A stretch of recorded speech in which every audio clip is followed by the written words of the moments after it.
DK Delhi tour ಬೆನ್ನಲ್ಲೇ ಸಿಎಂಗೆ ಕೈಕೊಟ್ರ ಆಪ್ತರು. ಡಿಕೆ ಪರವಾಗಿ ಬ್ಯಾಟ್ ಬೀಸಿದ್ರ ಸಿದ್ದರಾಮಯ್ಯ ಅತ್ಯಾಪ್ತ ಮಂತ್ರಿ. ಡಿಕೆ ಶಿವಕುಮಾರ್ ಡೆಲ್ಲಿ ಟೂರ್ ಅನ್ನು ಹಮ್ಮಿಕೊಂಡ ಬೆನ್ನಲ್ಲೇ ಈ ಬೆಳವಣಿಗೆ ನಡೆದಿದೆ. ಮುಖ್ಯಮಂತ್ರಿ ಸಿದ್ದರಾಮಯ್ಯನವರ ಅತ್ಯಾಪ್ತ ಬಳಗದಲ್ಲಿ ಗುರುತಿಸಿಕೊಂಡಿರುವಂತಹ ಪ್ರಮುಖ ಖಾತೆಯನ್ನು ನಿಭಾಯಿಸ್ತಾ ಇರುವಂತಹ ಸಚಿವರು, ಆ ಸಚಿವರೊಬ್ಬರು ಡಿಕೆ ಪರವಾಗಿ ಬ್ಯಾಟ್ ಬೀಸಿದ್ರ ಸಿದ್ದರಾಮಯ್ಯನವರ ಅತ್ಯಾಪ್ತ ಮಂತ್ರಿಯವರು. ಅತ್ಯಾಪ್ತ ಬಳಗದಲ್ಲಿ ಗುರುತಿಸಿಕೊಂಡಂಥವರು ಸತೀಶ್ ಜಾರಕಿಹೊಳಿ. ಭಾರಿ ಚರ್ಚೆಗಡೆ ಮಾಡಿಕೊಡ್ತಾ ಇದೆ ಅವರ ಆ ಒಂದು ಸ್ಟೇಟ್ಮೆಂಟ್. ಡಿಸಿಎಂ ಪರವಾಗಿ ನಾವಿದ್ದೇವೆ ಅಂತ ಡಿಕೆ ಶಿವಕುಮಾರ್ ವಿಚಾರವಾಗಿ ಸತೀಶ್ ಜಾರಕಿಹೊಳಿ ಹೇಳಿದ್ದಾರೆ.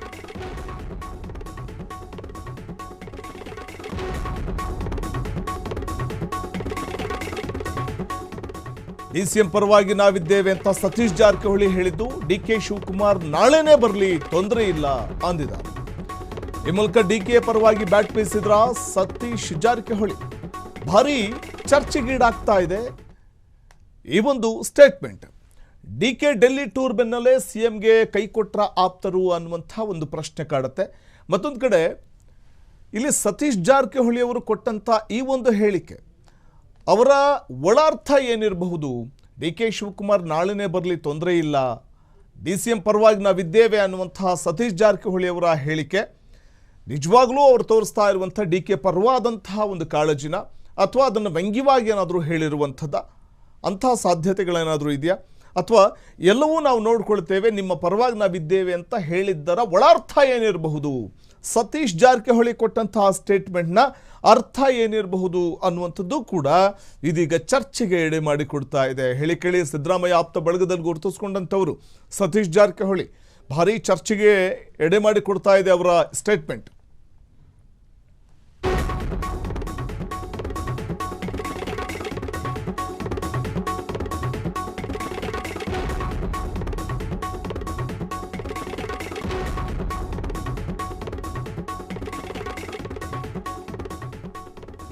ಡಿಸಿಎಂ ಪರವಾಗಿ ನಾವಿದ್ದೇವೆ ಅನ್ನುವಂಥ ಅವರ ಒಂದು ಸ್ಟೇಟ್ಮೆಂಟ್ ಇದೆಯಲ್ಲ, ಕುತೂಹಲ ಕಡೆ ಮಾಡಿಕೊಡ್ತಾ ಇದೆ. ಅಂದರೆ ಎಲ್ಲ ಒಂದು ಕಡೆ ಡಿಕೆ ಸಿಎಂ ಆಗಲು ಸಪೋರ್ಟ್ ಮಾಡ್ತಾರಾ ಸಿದ್ದರಾಮಯ್ಯ ಅತ್ಯಾಪ್ತ ಸತೀಶ್ ಜಾರಕಿಹೊಳಿ? ಇದ್ದಕ್ಕಿದ್ದಂತೆ ಉಲ್ಟಾ ಹೊಡೆದ್ರ ಅವರು. ಸಿಎಂ ಸಿದ್ದರಾಮಯ್ಯ ಅವರಿಗೆ ಶಾಕ್ ಕೊಡ್ತಾರಾ ಸಾಹುಕಾರ? ಇದ್ದಕ್ಕಿದ್ದಂತೆ ಸಿದ್ದುಗೆ ಉಲ್ಟಾ ಹೊಡೆದ್ರ ಅತ್ಯಾಪ್ತ ಸಚಿವ. ಪ್ರತಿ ಬಾರಿ ಸಿದ್ದರಾಮಯ್ಯ ಪರವಾಗಿ ನಿಲ್ತಾ ಇದ್ದಂಥ ಸತೀಶ್ ಜಾರಕಿಹೊಳಿ ಅವರ ಈ ಸ್ಟೇಟ್ಮೆಂಟ್ನ ಒಳಾರ್ಥ ಏನಿರಬಹುದು?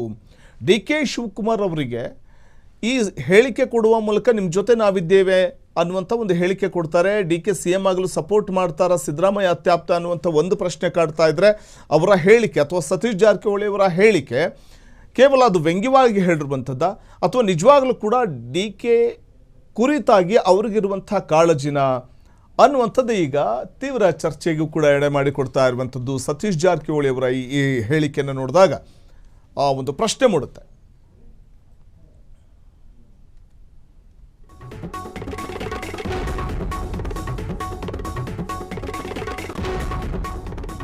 ಮತ್ತೊಂದು ಕಡೆ ಸತೀಶ್ ಜಾರಕಿಹೊಳಿ ಸಿದ್ದುಗೆ ಉಲ್ಟಾ ಹೊಡೆಯದ ಕಾರಣ ಏನು? ಸಿದ್ದರಾಮಯ್ಯ ಅವರನ್ನ ಏಕಾಂಗಿ ಮಾಡೋದಕ್ಕೆ ಏನಾದರೂ ನಿರ್ಧಾರ ಮಾಡಿದಾರಾ? ಅಥವಾ ಸಿದ್ದರಾಮಯ್ಯ ಪರವಾಗಿ ನಿಲ್ಲೋದಕ್ಕೆ ಸಾಹುಕಾರ ಹಿಂಜರಿಕೆ ಏನಾದರೂ ಇದೆಯಾ? ಸಾಹುಕಾರ್ಗೆ ಸಿದ್ದರಾಮಯ್ಯ ಕಡೆ ಶಾಸಕರ ನಂಬರ್ ಏನಾದರೂ ಕುಸಿತಾ ಇದೆಯಾ? ಡಿಕೆ ಕಡೆ ಶಾಸಕರ ನಂಬರ್ ಮತ್ತಷ್ಟು ಹೆಚ್ಚಾಗಿದೆಯಾ ಅನ್ನುವಂಥ ಪ್ರಶ್ನೆ ಉದ್ಭವ ಆಗ್ತಾ ಇದೆ. ಸಿದ್ದರಾಮಯ್ಯ ಕಡೆ ಶಾಸಕರ ನಂಬರ್ ಏನಾದರೂ ಕಡಿಮೆ ಆಗ್ತಾ ಇದೆಯಾ? ಇದೇ ಕಾರಣಕ್ಕೆ ಡಿಕೆ ಪರ ಬ್ಯಾಟ್ ಬೀಸ್ತಾ ಇದ್ದಾರಾ? ಡಿಕೆ ಕಡೆ ಶಾಸಕರ ನಂಬರ್ ಮತ್ತಷ್ಟು ಹೆಚ್ಚಾಗ್ತಾ ಇದೆ ಅನ್ನುವಂಥ ಕಾರಣಕ್ಕೆ ಸತೀಶ್ ಜಾರಕಿಹೊಳಿ ಈ ರೀತಿಯ ಸ್ಟೇಟ್ಮೆಂಟ್ ಅನ್ನು ಕೊಡ್ತಾ ಇದ್ದಾರಾ?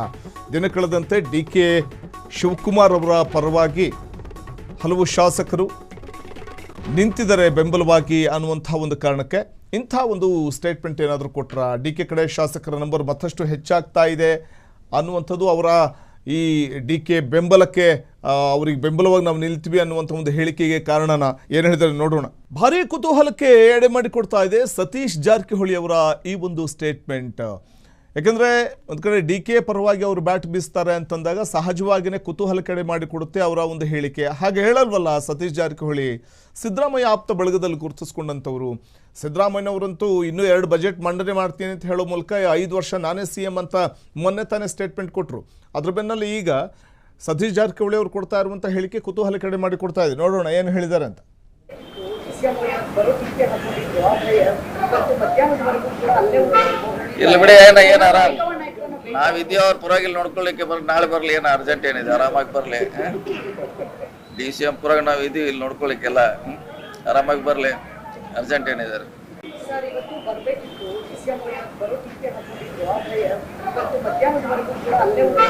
ಇಲ್ಲಿ ಬಿಡಿ ಏನ್ ಆರಾಮ್ ನಾವಿದ್ದೀವಿ ಅವ್ರ ಪರವಾಗಿಲ್ಲ ನೋಡ್ಕೊಳ್ಳಿಕ್ಕೆ ನಾಳೆ ಬರ್ಲಿ ಏನು ಅರ್ಜೆಂಟ್ ಏನಿದೆ ಆರಾಮಾಗಿ ಬರ್ಲಿ ಪ್ರತಿನಿಧಿ ಮಾರುತಿ ಅವರಿಂದ. ಮಾರುತಿ, ಸಿದ್ದರಾಮಯ್ಯ ಆಪ್ತ ಬಳಗದಲ್ಲಿ ಗುರುತಿಸಿಕೊಂಡಂಥ ಸತೀಶ್ ಜಾರಕಿಹೊಳಿ ಅವರ ಹೇಳಿಕೆ ನೋಡಿದಾಗ ಸೊ ಅವ್ರ ಬಾಯಲ್ಲಿ DK ಜಪ ಆಗ್ತಾ ಇದೆ ಅಂತಂದಾಗ ಇದೇನಾದರೂ ಬಹುಶಃ ಕುತೂಹಲ ಕಡೆ ಮಾಡಿಕೊಡುತ್ತೆ. ಅವರ ಮಾತಿನ ಒಳಾರ್ಥ ಏನಿರಬಹುದು ಅಂತ ಅನ್ಸುತ್ತೆ ಮಾರುತಿ? ಏನು DCM DK ಅವರು ಕೂಡ ಈ ಕುರ್ಚಿ ಕಿತ್ತಾಟದ ಮಧ್ಯೆನೇ ಮತ್ತೆ ಅದೇ ರೀತಿ ಅಸೆಂಬ್ಲಿ ಮಧ್ಯೆ ಕೂಡ ದೆಹಲಿಗೆ ಹೋಗಿರುವಂತದ್ದು ಇದು ರಾಜ್ಯ ನಾಯಕರಲ್ಲೂ ಮತ್ತು ಇಲ್ಲಿನ ನಾಯಕರಲ್ಲಿ ಸಾಕಷ್ಟು ಕುತೂಹಲ ಮೂಡಿಸಿದೆ. ಹೈಕಮಾಂಡ್ ನಾಯಕರನ್ನ ಹಲವು ವಿಚಾರವಾಗಿ ಭೇಟಿಯಾಗಕ್ಕೆ ಹೋಗಿರುವಂತದ್ದು. ಇದರ ನಡುವೆ ಏನು ಇವತ್ತು ಸತೀಶ್ ಜಾರಕಿಹೊಳಿ ಕೂಡ ದೆಹಲಿಗೆ ಹೋಗಿರೋ ವಿಚಾರಿಸಿದಾಗ DCM ಪರ ನಾವಿದ್ದೇವೆ ಮತ್ತೆ ಅವ್ರ ಪರ ನಾವಿಲ್ಲಿ ಮಾತಾಡ್ತೀವಿ ಅಂತ ಹೇಳಿದ ಅದು ಒಂದ್ ರೀತಿಯಲ್ಲಿ ಅಸೆಂಬ್ಲಿ ವಿಚಾರದಲ್ಲಿ ಹೇಳಿರುವ ಹಾಗೆ ಇರುವಂತದ್ದು. ವಸಂತ್ ಅಂದ್ರೆ ಕುರ್ಚಿ ಕಿತ್ತಾಟ ಎಂಬುದು ದಿನೇ ದಿನೇ ದೊಡ್ಡ ಮಟ್ಟದಲ್ಲಿ ಚರ್ಚೆ ಆಗ್ತಿದೆ. ಯಾಕೆಂದ್ರೆ ನಾವು ನೋಡ್ತಿರ್ಬೋದು ಈಗಾಗಲೇ DCM ಪರವಾಗಿ ಮತ್ತೆ ಅದೇ ರೀತಿ ಸಿದ್ದರಾಮಯ್ಯ ಪರವಾಗಿ ಕೂಡ ಸಾಕಷ್ಟು ಶಾಸಕರು ಸಚಿವರಿಗೂ ಕೂಡ ಹೇಳಿಕೆಗಳನ್ನ ನೀಡ್ತಾ ಇರುವಂತದ್ದು. ಒಂದ್ ಅರ್ಥದಲ್ಲಿ ಈ ಬಾಕಿ ಉಳಿದಿರುವಂತಹ 2 ವರ್ಷದಲ್ಲಾದ್ರೂ ಕೂಡ CM ಪಟ್ಟವನ್ನ ಪಡಿಲೇಬೇಕು ಅಂತ DCM DK ಅವರು ಕೂಡ ಇಲ್ಲಿನ ಅಸೆಂಬ್ಲಿಯನ್ನ ಬಿಟ್ಟು ನೇರವಾಗಿ ದೆಹಲಿಗೆ ತೆರಳಿರುವಂತದ್ದು. ಅಲ್ಲಿ ಕೂಡ ಹೈಕಮಾಂಡ್ ನಾಯಕರಾದಂತಹ ಸೋನಿಯಾ ಗಾಂಧಿ, ರಾಹುಲ್ ಗಾಂಧಿ ಅವರನ್ನ ಭೇಟಿಯಾಗಿ ಹಲವು ವಿಚಾರಗಳ ಬಗ್ಗೆ ಚರ್ಚೆ ನಡೆಸುವ ನಿಟ್ಟಿನಲ್ಲಿ ಅವರು ದೆಹಲಿಯಲ್ಲಿ ವಾಸ್ತವ್ಯವನ್ನ ಹೂಡಿರುವಂತದ್ದು. ಇದರ ಮಧ್ಯೆ ಇಲ್ಲಿ ಕೂಡ CM ಬದಲಾವಣೆ ಆಗುತ್ತೆ ಅಂತ ಕೆಲವೊಂದು ವಿಚಾರಗಳಲ್ಲಿ ಚರ್ಚೆ ಆಗ್ತಿದೆ. ಆದ್ರೆ ಈ ಕಡೆ CM ಪರ ಇರುವಂತ ಯಾವುದೇ ಕಾರಣಕ್ಕೂ ಬದಲಾವಣೆ ಆಗಲ್ಲ, ಅವರೇ 5 ವರ್ಷಗಳ ಮುಂದೆ ಇರ್ತಾರೆ ಅಂತ ಹೇಳ್ತಿರೋದು. ಮೊನ್ನೆ ಬಜೆಟ್ ಅಧಿವೇಶನ ಮುಗಿದ ಬಳಿಕವೂ ಅಷ್ಟೇ CM ಸಿದ್ದರಾಮಯ್ಯ ಅವರು ಕೂಡ ನಾನು ಹೈಕಮಾಂಡ್ ನಾಯಕರು ಎಲ್ಲಿವರೆಗೂ ಹೇಳ್ತಾರೆ ಅಲ್ಲಿವರೆಗೂ ಕೂಡ ನಾನು ಬಜೆಟ್ ಅನ್ನ ಮಂಡಿಸ್ತೇನೆ ಅನ್ನೋ ಹೇಳಿಕೆಯನ್ನ ಕೊಟ್ಟಿದ್ರು. ಆದ್ರೆ ಈಗ ಸತೀಶ್ ಜಾರಕಿಹೊಳಿ ಹೇಳಿಕೆ ಕೊಟ್ಟಿರೋದು ಅಸೆಂಬ್ಲಿ ಪರವಾಗಿ ಹೇಳಿಕೆ ಕೊಟ್ರ ಅಥವಾ DCM ಪರವಾಗಿ ನಾವು ನೇರವಾಗಿ ಇದ್ದೀವಿ ಅಂತ ಹೇಳಿಕೆ ಕೊಟ್ರ, ಇದು ಕೂಡ ಎಲ್ಲೋ ಒಂದ್ಕಿಂತ ಸಾಕಷ್ಟು ಕುತೂಹಲ ಮೂಡಿಸಿದೆ. ಯಾಕೆಂದ್ರೆ ಇತ್ತೀಚಿನ ದಿನಗಳಲ್ಲಿ ಅಂದ್ರೆ DKಶಿ ಅವರು ಕೂಡ ಸತೀಶ್ ಜಾರಕಿಹೊಳಿ ಭೇಟಿಯಾಗಿ ಹಲವು ರಾಜಕೀಯ ವಿಚಾರಗಳ ಬಗ್ಗೆ ಚರ್ಚೆ ಮಾಡಿದ್ರು. ಇದರಿಂದಾಗಿ ಎಲ್ಲೋ ಒಂದ್ ಕಡೆ DKಶಿ ಅವರು ಪರ ಸತೀಶ್ ಜಾರಕಿಹೊಳಿ ಇದ್ದಾರೆ ಎಂಬುದು ಸಾಕಷ್ಟು ಕುತೂಹಲ ಮೂಡಿದೆ. ಎಲ್ಲೋ ಒಂದ್ ಕಡೆ KPCC ಅಧ್ಯಕ್ಷ ಸ್ಥಾನದಲ್ಲಿ ಆಮೇಲೆ ಕಣ್ಣಿಟ್ಟಿರುವಂತಹ ಸತೀಶ್ ಜಾರಕಿಹೊಳಿ ನೇರವಾಗಿ DKಶಿ ಪರ ಇದೀವಿ ಅಂತ ಹೇಳ್ತಿದಾರ ಅಥವಾ ಅಸೆಂಬ್ಲಿ ವಿಚಾರದಲ್ಲಿ ಬಂದಾಗ DCM ಪರ ಇದೀವಿ ಅಂತ ಹೇಳುದು ಅನ್ನೋದು ಕೂಡ ಸಾಕಷ್ಟು ಕುತೂಹಲ ಮೂಡಿಸಿದೆ. ವಸಂತ್, ಮಾರುತಿ, ಈಗ ದಿನ ಕಳೆದಂತೆ DK ಪರ ಸಂಖ್ಯೆಗಳು, ಶಾಸಕರ ಸಂಖ್ಯೆಗಳು ಹೆಚ್ಚಾಗ್ತಾ ಇದೆ ಅನ್ನುವಂಥ ಕಾರಣಕ್ಕೆ ಸತೀಶ್ ಜಾರಕಿಹೊಳಿ ಏನಾದರೂ ಉಲ್ಟಾ ಹೊಡೆದು ಬಿಟ್ರ? ಸಿದ್ದು ಆಪ್ತ ಬಳಗದಲ್ಲಿ ಗುರುತಿಸ್ಕೊಂಡಂಥವ್ರು ಈಗ DKಗೆ ಏನಾದರೂ ಜೈ ಅಂತ ಇದ್ದಾರಾ? ಇಂಥ ಒಂದು ಪ್ರಶ್ನೆ ಕೂಡ ಉದ್ಭವ ಆಗ್ಬಿಡುತ್ತೆ. ಎಸ್ ವಸಂತ್, DCM DKಶಿ ಪರವ ಮೊನ್ನೆ ಸುಮಾರು 40ಕ್ಕೂ ಅಧಿಕ ಶಾಸಕರು ಒಂದು ಡಿನ್ನರ್ ಮೀಟಿಂಗ್ ಅನ್ನ ಖಾಸಗಿ ಹೋಟೆಲ್ನಲ್ಲಿ ಮಾಡಿದ್ರು. ಅಂದ್ರೆ ಒಬ್ಬರ ಬರ್ತಡೆಯ ಹೆಸರಿನಲ್ಲಿ ಸಾಕಷ್ಟು ಸುಮಾರು 40-45ಕ್ಕೂ ಹೆಚ್ಚು ಶಾಸಕರು ಆ ಕಾರ್ಯಕ್ರಮದಲ್ಲಿ ಆ ಬರ್ತ್ಡೇ ಪಾರ್ಟಿಯಲ್ಲಿ ಸೇರಿದ್ರು ಎಂಬುದು ಕೂಡ ಚರ್ಚೆ. ಅದಕ್ಕೆ ಸಂಬಂಧಪಟ್ಟ ಫೋಟೋಗಳು ಕೂಡ ವೈರಲ್ ಆದವು. ಅದಕ್ಕೆ ಶಾಸಕರು ಕೂಡ ಹೇಳಿಕೆಗಳನ್ನ ಕೊಟ್ಟು ಅಂದ್ರೆ ನಾವು ಬರ್ತ್ಡೇ ಹೆಸರಿನಲ್ಲಿ ಮಾತ್ರ ಸೇರಿದ್ವಿ ಅಂತ ಕೂಡ ಹೇಳಿಕೆಗಳನ್ನ ಕೊಟ್ಟಿದ್ರು. ಆದ್ರೆ ಎಲ್ಲೋ ಒಂದ್ ಕಡೆ ಈ ಇತ್ತೀಚಿನ ದಿನಗಳ ಬೆಳವಣಿಗೆ ಮತ್ತೆ DCM ಅವರು ಕೂಡ ಸಾಕಷ್ಟು ಸಚಿವರನ್ನ ಭೇಟಿಯಾಗಿ ಮಾತನಾಡ್ತಾ ಇರುವಂತದ್ದಾಗಿರ್ಬೋದು, ಎಲ್ಲೋ ಒಂದ್ ಕಡೆ CM ಬದಲಾವಣೆ ಬಗ್ಗೆ ಸಾಕಷ್ಟು ಪಟ್ಟು ಹಿಡಿದಿರುವಂತಹ DCM ಎಲ್ಲವರನ್ನು ಕೂಡ ಮನಸ್ಸು ಹೋಲಿಸುವ ಪ್ರಯತ್ನಕ್ಕೆ ಮುಂದಾದ್ರೆ ಎಂಬುದು ಕೂಡ ಸಾಕಷ್ಟು ಕುತೂಹಲ ಮೂಡಿಸಿದೆ. ಇತ್ತೀಚಿನ ದಿನಗಳಲ್ಲಿ DCM ಅವರು ಕೂಡ ಹಲವು ಶಾಸಕರನ್ನ ಭೇಟಿ ಆಗ್ತಿರೋದು. DCM ಅಂದ್ರೆ ಮನೆಗೂ ಕೂಡ ಸಾಕಷ್ಟು ಸಚಿವರು ಈ ಬಜೆಟ್ ಮಂಡನೆಗೂ ಮುನ್ನ ಕೂಡ ಭೇಟಿಯಾಗಿ ಸಾಕಷ್ಟು ರಾಜಕೀಯ ವಿಚಾರಗಳು ಮತ್ತು ಬಜೆಟ್ ಅಲ್ಲಿ ಬೇಕಾದ ಅಂಶಗಳ ಬಗ್ಗೆಯೂ ಕೂಡ ಸಾಕಷ್ಟು ಚರ್ಚೆ ಮಾಡಿದ್ರು.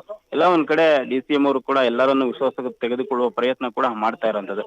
ಇದರ ನಡುವೆ ಸತೀಶ್ ಜಾರಕಿಹೊಳಿ ಈ ಹೇಳಿಕೆ ಎಲ್ಲೋ KPCC ಅಧ್ಯಕ್ಷ ಸ್ಥಾನವನ್ನ ಕಂಡಿಟ್ಟಿರುವಂತಹ ಸತೀಶ್ ಜಾರಕಿಹೊಳಿ ಒಂದ್ ವೇಳೆ KPCC ಅಧ್ಯಕ್ಷ ಸ್ಥಾನ DCM DKಶಿ ಅವರು ಸತೀಶ್ ಜಾರಕಿಹೊಳಿಗೆ ಬಿಟ್ಟು ಕೊಡೋದಾದ್ರೆ ಅವರು CM ಆಗುವ ಬೆಂಬಲವನ್ನ ಸತೀಶ್ ಜಾರಕಿಹೊಳಿ ಅವರು DCM ಪರ ಮಾಡ್ತಾರೆ ಎಂಬುದು ಕೂಡ ಈ ಹೇಳಿಕೆಯಿಂದ ಸಾಕಷ್ಟು ಕುತೂಹಲ ಮೂಡಿದೆ. ಒಟ್ನಲ್ಲಿ ರಾಜ್ಯ ನಾಯಕರಲ್ಲೂ ಸಹ ಇದು ಎಲ್ಲೋ ಒಂದ್ ಕಡೆ ದಿನೇ ದಿನೇ ಒಂದ್ ರೀತಿಯಾದಂತ DCM ಅವರ ಬೆಂಬಲ ಇರುವಂತ ಶಾಸಕರು ಮತ್ತು ಸಚಿವರ ಸಂಖ್ಯೆ ಹೆಚ್ಚಾಗ್ತಾ ಇರುವಂತದ್ದು ಒಂದ್ ರೀತಿ ಸಿದ್ದು ಆಪ್ತರ ಬಣಕ್ಕೂ ಒಂದ್ ರೀತಿಯಾದಂತ ಎಚ್ಚರಿಕೆ ಆಗ್ತಿರ್ಬೋದು. ಎಲ್ಲ ಇವತ್ತು ಕೂಡ ಏನು ಸಿದ್ದರಾಮಯ್ಯ ಅವರು ಕೂಡ ಡಿನ್ನರ್ ಮೀಟಿಂಗ್ ಅನ್ನ ಕರೆದಿರೋಂತ ಈ ವಿಚಾರದಲ್ಲೂ ಈ ಸದನದಲ್ಲಿ ಏನಾದ್ರು ಅಂದ್ರೆ ಈ ಡಿನ್ನರ್ ಮೀಟಿಂಗ್ ಅಲ್ಲೂ ಕೂಡ ಇತ್ತೀಚಿನ ವಿಚಾರಗಳ ಬಗ್ಗೆ ಚರ್ಚೆ ಆಗುತ್ತಾ ಇಲ್ವಾ ಎಂಬುದು ಕೂಡ ಕಾದ್ ನೋಡ್ಬೇಕು. ಒಟ್ಟಾರೆ ಸತೀಶ್ ಜಾರಕಿಹೊಳಿ ಹೇಳಿಕೆ ಮುಂದಿನ ದಿನಗಳಲ್ಲಿ ಯಾವುದಕ್ಕೆ ದಾರಿ ಮಾಡ್ಕೊಡುತ್ತೆ ಎಂಬುದು ಕೂಡ ಕುತೂಹಲದಿಂದ ಕಾಯ್ಬೇಕಾಗಿರೋ ವಿಚಾರ. ಸತೀಶ್, ಕ್ಷಣ ಕ್ಷಣದ ಸುದ್ದಿಗಳಿಗಾಗಿ ಫ್ರೀಡಂ ಟಿವಿ ಸಬ್ಸ್ಕ್ರೈಬ್ ಮಾಡಿ, ಲೈಕ್ ಮಾಡಿ ಹಾಗೂ ಫಾಲೋ ಮಾಡಿ. ಹೊಸ ಸುದ್ದಿಗಳ ನೋಟಿಫಿಕೇಶನ್ಗಾಗಿ ಬೆಲ್ ಐಕಾನ್ ಮೇಲೆ ಕ್ಲಿಕ್ ಮಾಡಿ.